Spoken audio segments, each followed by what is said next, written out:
Assalamualaikum warahmatullahi wabarakatuh. Perkenalkan, nama saya Novelia Deles Tumorang, NPM 18038.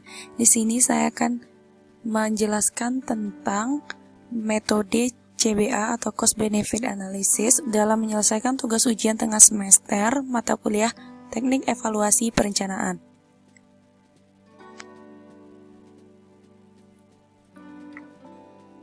Judul kasus yang saya ambil yaitu Studi Kelayakan Ekonomi Rencana Pembangunan Jembatan Batu Tata, studi kasus di Kabupaten Lamandau, karya David Makmur.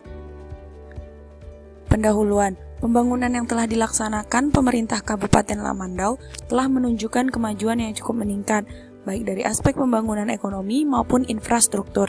Namun, disadari bahwa aspek pembangunan infrastruktur yang diharapkan dapat mendukung pertumbuhan ekonomi di wilayah-wilayah pedesaan, khususnya dalam upaya membuka keterisolasian, belum dapat direalisasikan secara merata di seluruh wilayah Kabupaten Lamandau. Penyebab akses yang menghubungkan simpul-simpul daerah pertumbuhan baru ke daerah pusat pertumbuhan maupun dengan simpul daerah pertumbuhan baru lainnya belum terbangun sepenuhnya. Karena itu, program mendesak yang harus dilaksanakan untuk dapat mengejar ketertinggalan dari kabupaten lainnya adalah membangun sarana perhubung antara kawasan pertumbuhan satu dengan kawasan pertumbuhan lainnya. Selanjutnya yaitu landasan teori. Di sini landasan teori yang digunakan pertama yaitu studi kelayakan. Studi kelayakan merupakan salah satu tahapan yang cukup penting dari rangkaian pelaksanaan kegiatan karena adanya keterbatasan baik sumber daya waktu, sumber daya manusia maupun dana. Maksud dari studi kelayakan proyek di sini adalah untuk mengkaji tingkat kelayakan suatu proyek yang akan dilakukan agar sumber daya yang terbatas itu dapat dialokasikan secara efisien dan efektif pada proyek yang mendatangkan kemanfaatan paling tinggi dan kerugian paling kecil. Indikator penilaian dalam analisis untuk menentukan kelayakan ekonomi yaitu nilai sekarang bersih, rasio manfaat biaya, dan tingkat bunga pengembalian ekonomi. Dalam indikator ini digunakan perhitungan nilai sekarang atau present value atas arus benefit dan biaya selama umur proyek. Selanjutnya yaitu nilai bersih sekarang atau net present value. Metode NPV ini untuk membandingkan semua komponen biaya dan manfaat dari suatu usul alternatif pada acuan yang sama sehingga dapat dibandingkan dengan satu dan yang lainnya. Di sini rumusnya itu NPV sama dengan jumlah dari besaran total dari komponen manfaat pada tahun ke-N atau PV manfaat dikurang besaran total dari komponen biaya pada tahun ke-N atau PV biaya dibagi dengan 1 ditambah opportunity cost of capital atau tingkat suku bunga yang berlaku dikali dengan tahun. Dari persamaan tersebut, maka NPV merupakan selisih antara total PV manfaat dan total PV biaya. Untuk menghitung nilai sekarang terlebih dahulu, ditentukannya tingkat bunga yang relevan suatu rencana proyek yang dianggap layak jika nilai NPV lebih besar daripada 0. Ketika nilai NPV sama dengan 0, maka dikatakan balik modal. Dan jika NPV lebih kecil daripada 0, maka investasi tersebut merugi dan harus ditolak atau dikaji kembali dengan melakukan perpanjangan masa konsesi atau asumsi suku bunga yang diturunkan. Selanjutnya yaitu rasio manfaat biaya atau benefit cost ratio. Metode rasio manfaat biaya atau benefit cost ratio memperoleh dengan membandingkan nilai sekarang atau present value dari arus pendapatan atau manfaat dengan nilai sekarang biaya. Dengan rumus jumlah besaran total dari komponen manfaat pada tahun ke-N atau PV manfaat dibagi dengan 1 tambah opportunity cost of capital atau tingkat suku bunga yang berlaku dikali dengan tahun. Di sini untuk rumus BCR yaitu jumlah dari besaran total dari komponen biaya tahun ke-N atau PV biaya dibagi dengan 1 ditambah opportunity cost of capital atau tingkat suku bunga yang berlaku dikalikan dengan tahun. Suatu proyek dinyatakan layak apabila nilai BCR-nya itu adalah lebih besar daripada 1 atau minimal sama dengan 1. Dalam hal ini jika BCR 1 dapat pula diartikan sebagai pendapatan yang sama dengan biaya.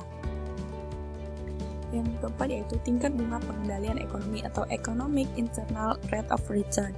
Metode tingkat bunga pengembalian ekonomi atau Economic Internal Rate of Return adalah menghitung tingkat bunga yang menyamakan nilai sekarang proyek NPV cost dengan nilai sekarang manfaat atau NPV benefit yang diperoleh di masa-masa mendatang, atau dengan kata lain pada saat suku bunga berapa diperoleh NPV sama dengan 0, atau tingkat suku bunga diperoleh BCR sama dengan 1. Bila tingkat bunga EIRR lebih besar daripada tingkat bunga yang relevan atau tingkat kelayakan yang diisyaratkan, maka investasi dinyatakan layak, dan demikian pula sebaliknya, bila lebih kecil daripada tingkat kelayakan yang disyaratkan, maka dinyatakan tidak layak. Biasanya tingkat bunga yang diisyaratkan berdasarkan suku bunga pinjaman perbankan yang berlaku di pasaran atau opportunity cost of capital.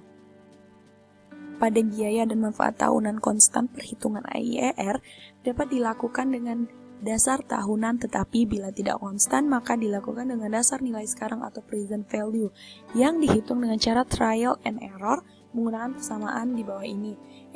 EIRR sama dengan IRR 1 ditambah L1.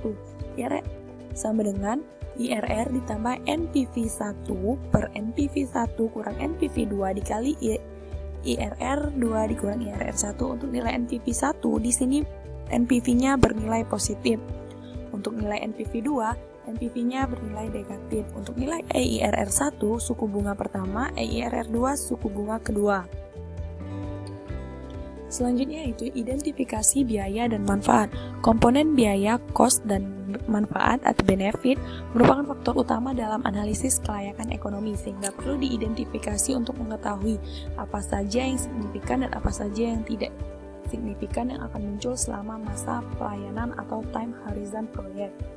Komponen biaya proyek yang biasanya diperhitungkan dalam analisis terdiri dari biaya pengadaan tanah, biaya konstruksi meliputi perkerasan berbutir, perkerasan aspal, struktur, pengembalian kondisi dan pekerjaan minor, serta pekerjaan pemeliharaan, dan biaya penanganan jembatan batu tata.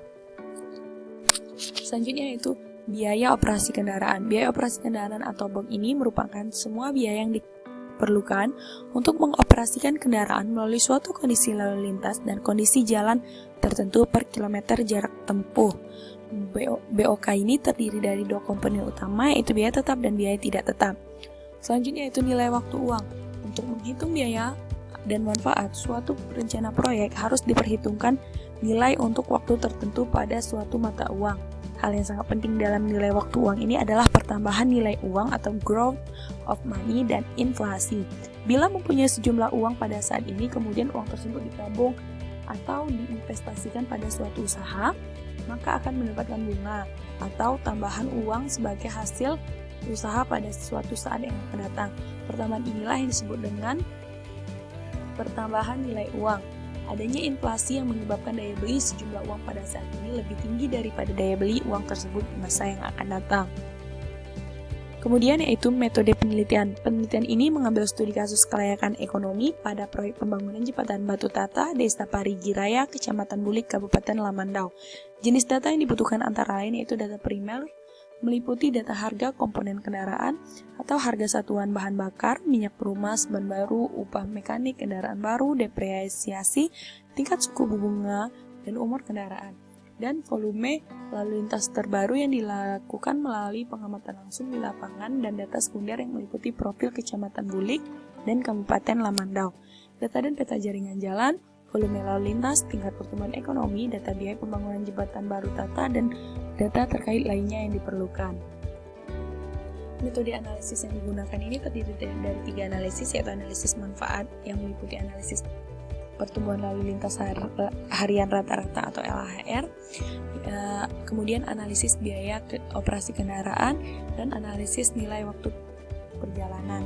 Analisis biaya pembangunannya meliputi konstruksi, biaya pengadaan tanah dan biaya pemeliharaan, dan analisis kelayakan ekonomi yang membandingkan antara besar biaya yang dikeluarkan dan manfaat ekonomi yang didapatkan selama kurun waktu 30 tahun ke depan. Kriteria yang digunakan seperti yang sering dilakukan dalam menganalisis kelayakan proyek adalah NPV, BCR, dan IRR. Analisis yang pertama di sini yaitu yang saya ambil suatu analisis waktu perjalanan. Dalam studi ini nilai waktu penumpang rata-rata dihitung 30-50% dari pendapatannya untuk melihat nilai waktu masing-masing jenis kendaraan. Selengkapnya ada pada tabel yang ada di layar ini. Di sini yaitu ada tabel analisis waktu penumpang menurut jenis kendaraan.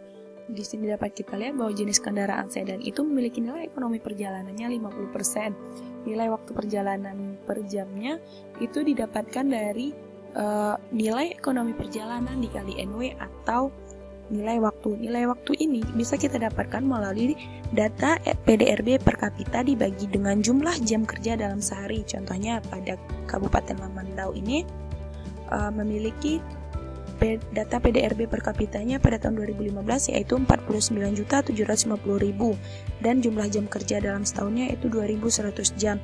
Jadi di sini nilai NW-nya yaitu 23.690.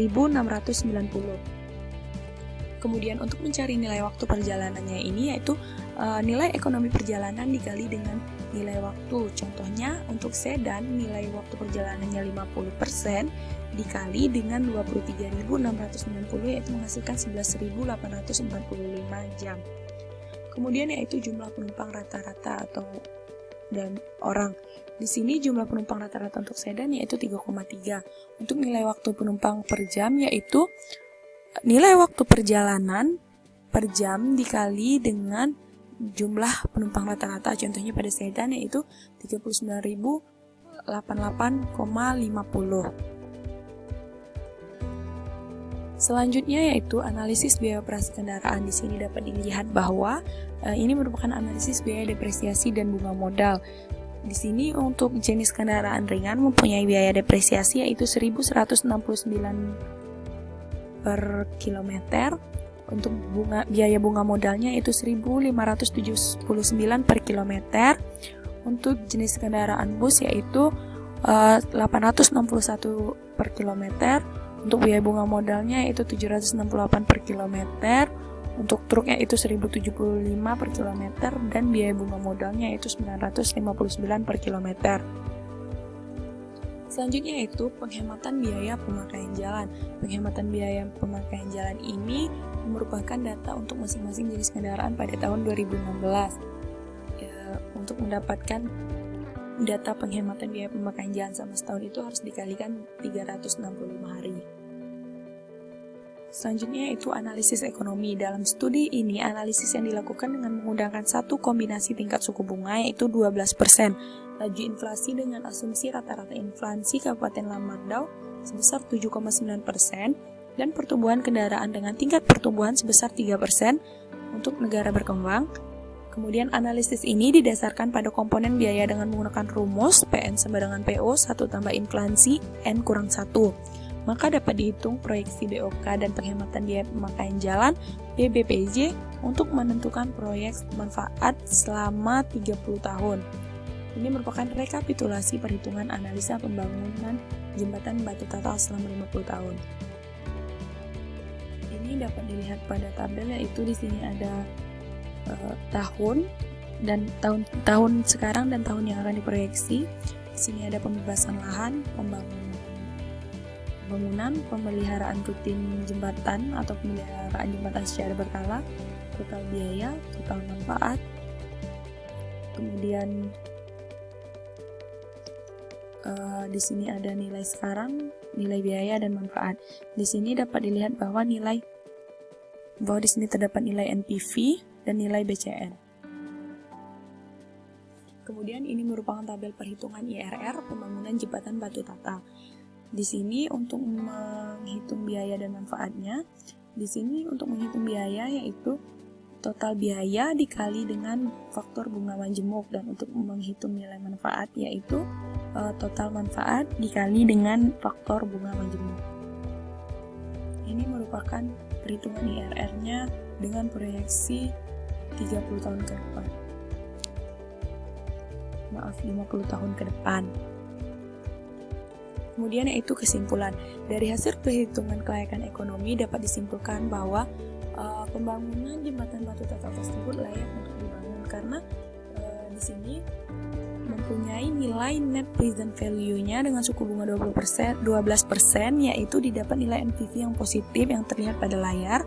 Kemudian nilai benefit cost rasionya ini yaitu dengan suku bunga 12% didapat BCR-nya 6,47 atau lebih daripada 1, dan nilai internal rate of return-nya atau IRR-nya yaitu sebesar 44,62%. Baiklah, sekian dari saya. Lebih dan kurangnya, dan jika ada kesalahan saya mohon maaf. Saya akhiri dengan wassalamualaikum warahmatullahi wabarakatuh.